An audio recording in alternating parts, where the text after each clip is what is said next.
agawala m oziọma ozi Chineke, agawala m oziọma ozi nna ziri m, agawala m oziọma ozi Chineke, onye jụrụ ese m gwa ya na agawala m oziọma ebe m na-alụ ọlụ, onye jụrụ ese m gwa ya na agawala m oziọma ebe m na-azụ ahịa, onye jụrụ ese m gwa ya na agawala m okporo ụzọ niile, onye jụrụ ese m gwa ya na agawala m oziọma. O wee bụrụ gịnị oge aṅụrị n'isi mbido telivishọn egwu ahụ m gụrụ ọ bụ nke Luke Ezeji kụrụ. Ihe ise mmadụ ise na-eme ejije na Nollywood bụkwa ndị bazirile oziọma Chineke.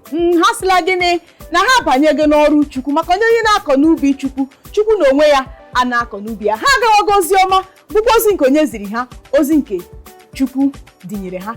Kedu onye nke ise? Dịka m gwara unu, ọ bụ mmadụ ise na-eme ihe ejije bazirile na gịnị mgbasa oziọma Chineke. Ya nwa ka m ji bịa n'ụbọchị taa. Onye nke ise bụ onye Charles Okafor.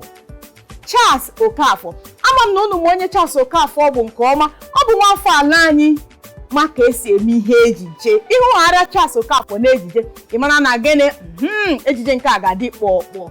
Ya na ọtụtụ ndị ama ama n'ala anyị, ya na Kanayo Ụkanayo, Zakoji. Kedu onye nke anọ, onye nke atọ m ji bịa n'ụbọchị taa bụ onye ama ama n'ala anyị. M chọrọ iwetara unu otu ihe maọbụ ịbụọ gbasara ya, maka na o nwere ike ịma otu ihe maọbụ ịbụọ gbasara ya. Ọ bụ Regina Daniels. Regina Daniels bụ onye na-ehi udo n'ala anyị, nwaada mara mma nke ọma ama n'ala anyị na-eme ihe ejije. Anyị ga-aga ugbu a wetara unu otu ihe maọbụ ịbụọ banyere ya ka ịmata ebe o si, ebe ọ gụrụ akwụkwọ na ọtụtụ ihe ndị ọzọ banyere ya. Agakwala ebe ọbụla, anyị na-abịaghachi. Regina Daniels a mụrụ ya n'abalị 16 nke ọnwa Ọktoba 2000 na Asaba nke dị na steeti Delta. Nwaada mara mma bụ onye na-eme ihe ejije ama nke ọma n'ala anyị. O bidoro ime ejije mgbe ọ dị afọ 7. Regina Daniels emeela ọtụtụ ejije n'ala anyị. Ọ bụ ya bụ onye isi nke Regina Daniels Charity Foundation. Ọ bụ onye na-emepụta ejije. Ọ lụọla di, aha di ya bụ Ned Nwoko. Kedụzi onye nke anọ? Onye nke anọ ama nke ọma na-eme ejije na Nollywood bụkwa onye nke nọzi na-ebuso oziọma Kraịst ka ọ dị taa. Ọ bụ onye Kirie Aṅụnobi. Unu ma onye Kirie Aṅụnobi bụ nke ọma. Ma inwere ihe ọzọ ị ga-eji cheta Kirie Aṅụnobi, i were Glamour Girls bụ nke ya na Liz Benson na ndị ọzọ atịrị n'oge gara aga. Ejije ahụ fụrụ nọ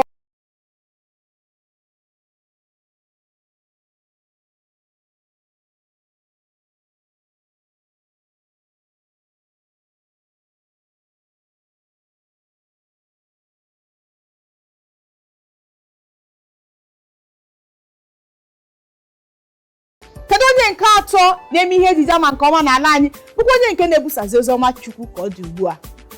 Ama m na unu ga-amata onye nke ọma. Aha ya bụ gịnị? Liz Benson. Liz Benson bụ aha awụ ịkpọ ya n'ala anyị enwe onye na-ama, ọbụla nwa ebu n'afọ ma onye Liz Benson ewo. Ọ bụ na 1993 mgbe otu ejije o mere akpọrọ Fortune. Ejije aha mere ka gịnị ụwa niile mata ya. Dịka m gbara unu nnekwu mgbe ụfọdụ enwere ejije ị ga-eme, ị ga na-eme ọtụtụ ejije, mana enwere nke ga-eme gịnị agbapụta ihe, nke ga-eme ka ịgbapụta ihe ka ụwa niile mata onye bụ. Ọ bụ Fortunes mere ka gịnị Liz Benson ka ọ bụrụ onye ama ama n'ala anyị taa. N'afọ 1994 ya da art ya gịnị ya na Kirie Aṅụnobi na ndị ọzọ aba art ya Glamour Girls bụ ejije hiri udo n'ala anyị. N'oge ahụ onye ọbụla na-elebe Glamour Girls na ibidobekwa. Nwaanyị ya bụ Liz Benson mechara n'afọ 2009 lụọ bishọp ya bụ Great Emeya na Rainbow Christian Assembly nke nọ na ekwugo m onye nke ise, ekwele m onye nke anọ, ekwele m onye nke atọ. Ugbu a kedu onye nke abụọ na-agbasazi oziọma Chukwu? Ọ bụ Zakoji. Enweghị na-amaghị Zakoji n'ala anyị.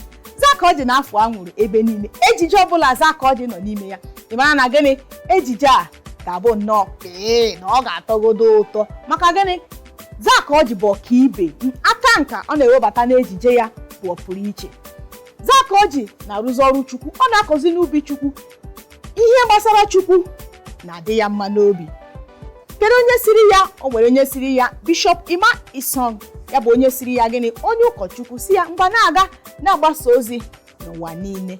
Zakoji na-agazi ebe niile maka ọ dị Nasarawa steeti dị iche iche na-ebusa oziọma Chukwu. Ihu Zakoji ebe ọ nọ akụ oziọma Chukwu na-akụ ya ụta aka nkwa ị na-ajụ sị ọkwazi aka ọjị a ịma mbụ na-ekwu ya onye njikwa gị gịnị onye na-akọ n'ubi Chukwu na-akọ n'ubi ibido ha na-akọ n'ubi Chukwu ihe niile banyere ndụ gị agbanwe ihe niile banyere gị agbanwe anya ndị mmadụ ji ahụzi gị mbụ tupu ịbanye n'ọrụ Chukwu ọ bụ ụzọ anya ka ha ga-eji wee gịnị na-ele gị maka na a ga-ahụzi ihe dị iche na ndụ gị Zaka Ọjị bụ gịnị onye nke abụọ kedụzi onye nke abụọ anyị chọrọ iwetara unu otu ihe maọbụ abụọ gbasara ya taa ọ bụ onye nwaanyị a ma ka esi eme ihe ejije nke ọma ma ejije nke Igbo ma nke Yoruba ebe ọ bụla ị kpọrọ ya ọ pasa Rachel Oniga nwaanyị a ma ka esi eme ejije ugbu a anyị ga-aga wetara unu otu ihe maọbụ abụọ ọtụtụ ihe banyere o nwere ike ime onye ọbụla nwere ike ime steeti o si enwere ike ime ebe ọ gara akwụkwọ enwere ike ime ejije mbụ o mepụtara ma ugbu a anyị ga-ewetara unu otu ihe maọbụ abụọ gbasara Rachel Oniga ka unu mata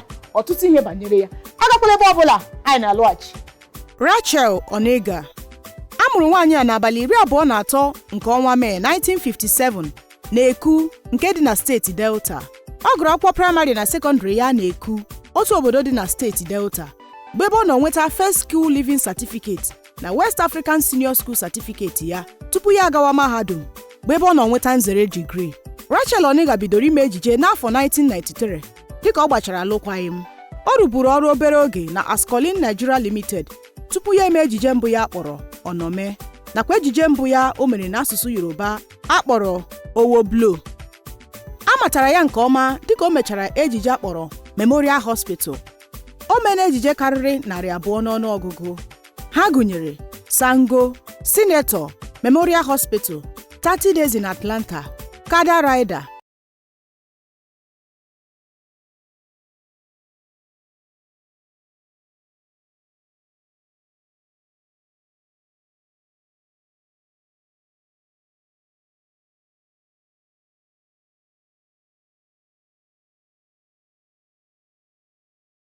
na-elenye anya n'ụbọchị taa bụ mmadụ 5 ama nke ọma na nollywood na-eme ihe ejije bụkwa ndị nyere na ndụ ha n'aka Chukwu bụzi ndị na-ebuso ozi ọma Chukwu ka ọ dị ugbu a nakwa gịnị mmadụ 5 na-eme ihe ejije na-agụkwa egwu anyị chọrọ iwetara uru ọtụtụ ihe maọbụ abụọ banyere ha maka na mgbe ụfọdụ ị na-anụ aha ha ị na-ahụ ihe ndị ha na-emepụta mana ime otu ihe maọbụ abụọ banyere ha ọ bụla dị steeti ha si ịmanye ọ bụ ya ka anyị jiri bịa n'ụbọchị taa ekwugo m onye nke 5 kwuo onye nke 4 kwuo onye nke 3 kwuo onye nke 2 kedụzi onye nke mbụ m jiri bịa n'ụbọchị taa ọ bụ onye ama nke ọma n'ala anyị Mmadụ Patient Ọzọkwọ ewerela ndụ ya nye n'aka Chukwu ịhụzie Mmadụ ugbu a lezie ya anya na Mmadụ ahụ hụrụ mbụ ị mara na ọtụtụ ihe agbanweela Mmadụ ewerela ndụ ya nye n'aka Chukwu ọ sị na ya nọgide Chukwu si ya gịnị ngwa bịa ka ọ n'ubi m Chukwu agwakwa ya si gịnị hapụ ihe ndị ị na-akwụnye ma ọla ntị ma ihe olu ma ihe a na-agba n'aka ma mgba n'olu ihe niile ma ihe a na-etinye n'isi hapụ ya biri ka ị dị Mmadụ na onwe ya emeka gịnị aṅa ntị Mmadụ bụzi onye ebe ọbụla ị hụrụ ya ka ọ dị ugbu a ọ na-ebuso ozi ọma Chukwu ile ya anya anyị leri ele ịma na Mmadụ Patient Ọzọkwọ bụzi onye amụgharịrị ọzọ ọ ghọọla onye amụgharịrị ọzọ n'ime Kraịst Mmadụ ọ ghọọla onye amụgharịrị ọzọ n'ime Kraịst o mere ọtụtụ ejije ndị ama ama n'ala anyị ụkwa ọtụtụ ejije na-adịghị agụta ọnụ unu ma onye ọwụ mgbe ọbụla ihu ha na Mmadụ na-ejije ịmara na ọ ga-acha ọkụ ọ nwere onye ọbụla ọ ga-awụ nne di ya n'ejije ahụ ịmara na nsogbu mana ya bụ nwaanyị aka nka ọ na-ewebata n'ejije ya niile mere ya gịnị ọ pụrụ iche